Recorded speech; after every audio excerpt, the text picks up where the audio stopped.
먼저 한 주간의 교계 뉴스 정리해드리겠습니다. 뉴스 이슈 국민일보의 최기영 기자가 자리했습니다. 어서 오세요. 네, 안녕하세요. 반갑습니다. 국민일보 최기영입니다. 자, 오늘 전해주실 소식은요. 네, 지난 7, 8월을 돌아보면 정말 역대급이라 불릴 정도로 정말 뜨거운 여름을 보내지 않았나 싶은데요. 네네. 오늘은 부산의 서핑 성지로 불리는 송정해수욕장 파도에서 건져 올린 이야기를 들고 왔습니다. 보이시나요? 오늘 제가 파도가 그려진 의상을 입고 왔는데 네네. 주일 예배를 마친 성도들이 파도 위에서 서핑보드를 타고 셀 모임을 하는 교회가 있다면 믿으시겠습니까? 제가 직접 다녀왔습니다. 어허, 이 라디오를 통해서 별의별 교회하고 사역 소식을 듣고 있기는 하지만 네.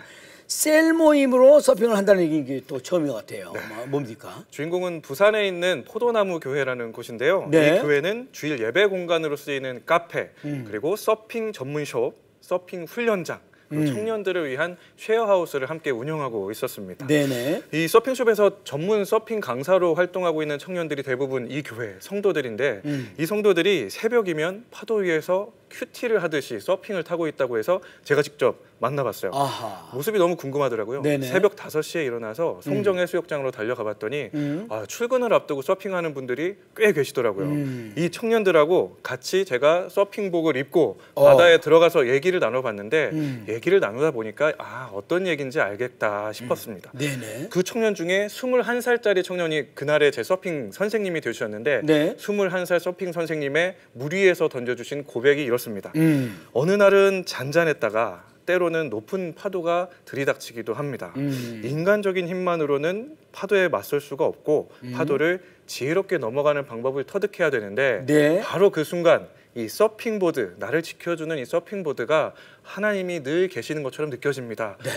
정말 은혜가 감동처럼 파도처럼 밀려오더라고요. 네네. 뭐 이 정도면 성도가 아니라 뭐 목사님 같습니다. 맞습니다. 근데 이 교회는 어떻게 처음 이 사역을 시작하게 됐습니까? 네, 그 시작은 25년 전으로 거슬러 올라가는데요. 이 교회를 이끌고 있는 김명규 목사가 당시에 영국에서 심리학을 공부하다가 상담 장소, 모임 장소, 카페 공간으로 같이 경계 없이 쓰이고 있는 바인이라는 이름의 카페를 경험하게 되면서 네. 내가 내 고향 부산으로 돌아가서 만약에 사역을 하게 된다면 이런 모습의 교회를 좀 세워야겠다라고 네네. 마음을 먹었다고 해요.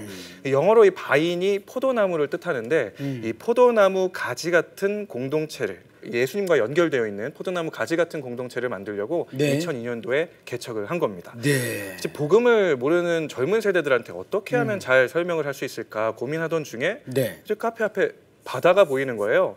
그러면서 이제 청년들이 열광하고 있는 이 서핑 문화가 눈에 들어왔고 이 목사님이 직접 서핑을 배우고 청년들을 서핑 강사로 양육하고 그 청년들이 교회에 등록을 하고 청년들의 가족이 모이면서 공동체가 형성이 된 겁니다. 아, 그렇군요. 요즘 보면은 새로운 그 서핑 장소들이 이제 생기고 있는데 네.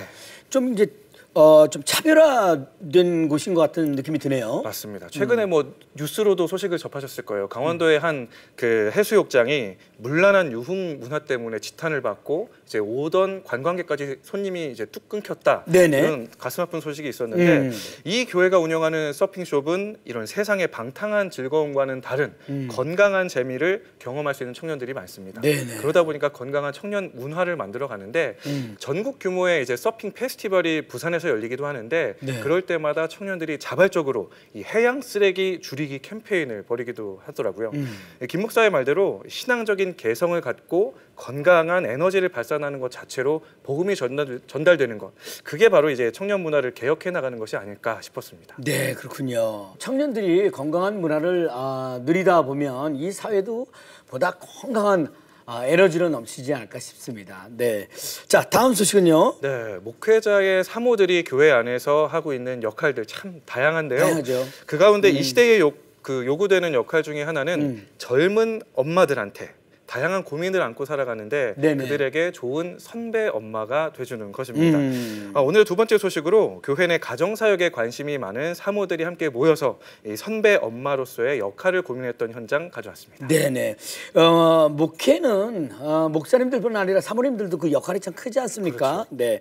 아무래도 자녀 양육에 있어서 연륜이 있는 그 사모님들은 젊은 어머니들에게 도움이 이렇게 저렇게 되지 않을까 싶은데 맞습니다. 어떻습니까? 어떤 이야기들이 나왔습니까? 네, 지난 27일에 서울 정동교회에서 열렸던 맘투맘 지도자 세미나라는 현장이었는데요. 네. 이날 30명의 사모님들이 모인 자리에서 젊은 성도들이 겪고 있는 육아와 가정 문제들을 돕는 사역법들이 제시가 됐습니다. 네. 특히 이제 워킹맘들이 일과 양육 사이에서 참 많은 부담을 느끼고 있잖아요. 그런 부분이라든지 이제 자녀의 사춘기 문제, 또 학업 문제 빼놓을 수가 없죠. 이런 현실적인 그 문제들이 총망라가 됐습니다. 이 세미나는 성경적 자녀 양육 그리고 가정 교육을 도와왔던 사역단체 맘투맘 코리아가 주최를 했는데 이 세미나에서 가장 강조됐던 꿀팁 역시 성경을 기반으로 한 공감 그리고 경청이었습니다. 그렇죠. 당연히 말이죠. 초보 엄마들은 먼저 키워본 선배들 이야기가 도움이 많이 되거든요. 맞습니다. 네. 사모님들이 선배 엄마로 나섰다니까 여러모로 힘이 많이 될 것 같습니다. 네. 그리고 오늘 뭐 한 가지 소식을 더 준비하셨다고요? 네, 이달 22일부터 일주일간 개최되는 제4차 로잔 대회. 네. 이 기자간담회가 지난 30일 프레스센터에서 개최가 됐습니다. 네네. 이날 현장에서는요, 한국 로잔위원회의 의장인 이재훈 목사를 비롯해 유기성 목사, 또 문대원 목사 등 준비위원회의 주요 인사들이 참석을 해서 대회에 관련된 설명을 좀 해줬는데요. 200여 국에서 약 5천여 명이 참석할 예정인 이번 로잔 대회, 그 주제는 교회여 함께 그리스도를 선포하고 나타내자입니다.